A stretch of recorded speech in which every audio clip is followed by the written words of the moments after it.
చాలా మందికి మార్కెట్ లో 2 రకాల మాటలు వింటాం మనం. గల్లీకి ఒక ఇంజనీర్ ఉన్నాడు, గల్లీకి ఒక బీటెక్ చేసిన పిల్లోడు ఉన్నాడు జాబ్ లేక. మళ్ళీ ఇదే మార్కెట్ లో ఇంకొక మాట కూడా వింటాం. ఫలానా వాళ్ళ అబ్బాయి లేదా ఫలానా వాళ్ళ అమ్మాయి ఇంజనీర్ అంట, నెలకు ₹1,00,000 అట, 2 లక్షలట, 20 లక్షల ప్యాకేజ్ అట.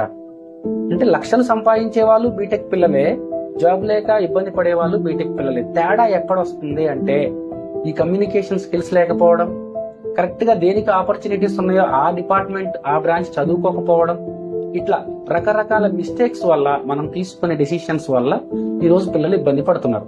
అలా కాకుండా మార్వాడి యూనివర్సిటీలో మీరు డిప్లొమా అయిపోయిన తర్వాత లేటరల్ ఎంట్రీ ద్వారా బీటెక్ లో జాయిన్ అయితే, ఈ రోజు మార్వాడి యూనివర్సిటీ ఏదైతే బ్రాంచెస్ ప్రొవైడ్ చేస్తుందో బీటెక్ స్టూడెంట్స్ కి, ప్రతి బ్రాంచ్ లో ఉన్న పిల్లవాడికి నువ్వు బీటెక్ అయిపోయే టైంకి 60% తో కంప్లీట్ చేస్తే 100% ప్లేస్మెంట్ గ్యారంటీ. ఐదర్ నువ్వు ఎలక్ట్రానిక్స్ స్టూడెంట్ కావచ్చు, కమ్యూనికేషన్ స్టూడెంట్ కావచ్చు, ఐటీ స్టూడెంట్ కావచ్చు, computer science, artificial intelligence, what ever, regular గా కంప్లీట్ చేసి మార్వాడి యూనివర్సిటీలో బీటెక్ సర్టిఫికేట్ పొందితే బీటెక్ సర్టిఫికేట్స్ తో పాటు నీకు ఒక ఆఫర్ లెటర్ అయితే ఖచ్చితంగా ఇస్తారు యాజ్ పర్ యువర్ స్కిల్స్.